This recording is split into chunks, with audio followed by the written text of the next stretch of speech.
which he then tries to conceal either behind his, at certain points behind his back. Oh, he finna backdoor him? The second victim, Paris Gary, arrives on a motorcycle. Oh, he finna backdoor two of his homies? And then he ran out of there. You see Josh running out the front door, down the steps, across. Oh, so Josh ran for his life. Oh, so he got hit. Because he was still getting, he talking about self-defense, bro. You was still busting that, bro. He running, you still busting at him, guy. Front door. Look at the door, bro. He's busting at him while he's running, bro. He trying to drill. That ain't no self-defense. Down the steps. On the ground. On the ground. On the ground. They got some Philly killers. They arrested some conviction in a deadly double shooting that shocked residents in Olney. News is that Josh arrives with an individual who's later identified as Sabir Bunch. The two of them arrive in Josh's black Cadillac Escalade. Right. Sabir Bunch sticks out of the front passenger seat. He's armed with a firearm, which he then tries to conceal either behind his, at certain points behind his back, underneath the shirt. Josh appears completely unaware. Oh, he finna backdoor him? The second victim, Paris Gary, arrives on a motorcycle. Oh, he finna backdoor two of his homies? He finna kill them? Friends with. Paris Gary, he had been friends with for like over 20 years. The Philadelphia District Attorney's Office says it was a jailhouse phone call that helped unravel Sabir Bunch's alibi, leading to a guilty verdict. Prosecutors say the convicted murderer was overheard in an unrelated jailhouse call, saying it was self-defense when he shot Joshua Chisholm and Paris Gary inside a home. How the hell it was self-defense and you the one got out the car with the gun looking weird? In August of 2023. And you don't see it, but you hear gunshots. And then he ran out of there. You see Josh running out the front door, down the steps, across. Oh, so Josh ran for his life. Oh, so he got hit. Because he was still getting, he talking about self-defense, bro. You was still busting that, bro. He running, you still busting at him, guy. Front door. Look at the door, bro. He's busting at him while he's running, bro. He trying to drill. That ain't no self-defense. Down the steps, across. It's 3rd Street, up Champlain, where he eventually collapses. Did he pass? The trio, who or did he make say it? Were all longtime friends, came across one another at Albert Einstein Hospital earlier in the day. They left and went back to this house. Surveillance video shows Bunch concealing a weapon before he shot them both inside. One of them managed to run out of the house with several gunshot wounds. Authorities say they still have no motive. No, bro. Now, the nigga that did the killing, it don't look like he got too much sense. Stop it. Get some help. Yeah, it don't look like he the smartest out the bunch. But they saying that they met at the hospital. That's why he had a hospital band on. So I don't know if they got in a car accident or something, but they obviously seem like friends, though. Like, they don't seem like they was on no backdoor stuff. They, you know, if they was gonna backdoor him, like, I don't know, it'll look a lot different.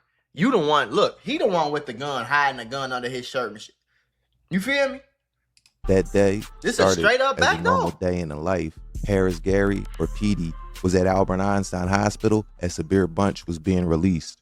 CCTV footage captures the pair together, followed by Joshua Chisholm picking Sabir Bunch up and bringing him back to Sabir's home from the hospital. Right. Even though a lot of what followed was captured on home surveillance cameras, the actual shooting was not. By the end of the trial, this case still had some unanswered questions. Questions like what actually happened inside that house. Damn. Mainly, what sparked the incident. Days after his 18th birthday in November of 2014, he was arrested. Why do y'all all look like this? Why do all Philly niggas look the exact same? Why do y'all all look alike? Y'all all look exactly alike. For robbery. And y'all got the same name. Sladier, Quadir. You feel me? Like, y'all got all these Muslim names. Y'all look just alike. What the fuck? He did about a year before being paroled, and he's been on probation ever since. He was in and out of jail his entire adult life. Gun possession here, probation violation there. A goofy. In 2018, and a bad criminal. Sabir was once again arrested on gun possession, and even though he was on probation, he beat the gun charge. It's unclear to me right now what happened with that case because, as it states in this article, his court records are no longer available. On December 2nd, 2019, at around 6 p.m., near 17th and Pulaski. This be the problem, though. Niggas be knowing, like, the police would know you did 5 murders, you done snitched on yourself on Instagram. They don't lock none of these niggas up. I feel like if the police went crazier, I feel like if you got on Instagram and acted like you was a gangster and they locked you up, motherfuckers wouldn't do it no more. You feel me? Like, so I don't think being soft on a nigga who out here shooting and killing motherfuckers and robbing people, that ain't gonna work, folks. You lock that nigga ass up, twin. You see what I'm saying? If you get caught with a gun and you a felon, 15, 25 years. It sound harsh, but that's the only way. Like when you go to school and your mama keeps saying, you keep messing up in school, I'm gonna take your phone. You do it again, I'm gonna take your phone. You do it again, I'm gonna take your phone, but she never take your phone. Eventually, you like, bitch, I ain't listening to you. You ain't taking my phone, so I'm gonna do what I wanna do. Transported Sean Gunther to Temple University Hospital, where he was pronounced dead by 7:30 p.m. Damn. At the scene, recovered were 6 .40 caliber fired shell casings and 4 .380 caliber shells, indicating the presence of at least 2 shooters. Although the shooting was off camera, surveillance video captured Sabir Bunch walking toward the scene, wearing a dark colored jacket, dark pants, and dark boots, while Marquise Williams was recorded wearing a red, white, and blue jacket with a dark hoodie underneath and dark striped sweatpants.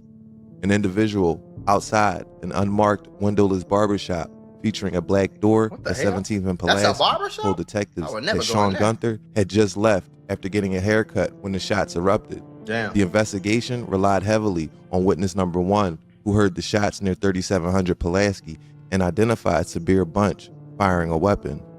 And then witness number 2, who says he saw Bunch and Williams fleeing south on Pulaski before turning east on Erie Avenue.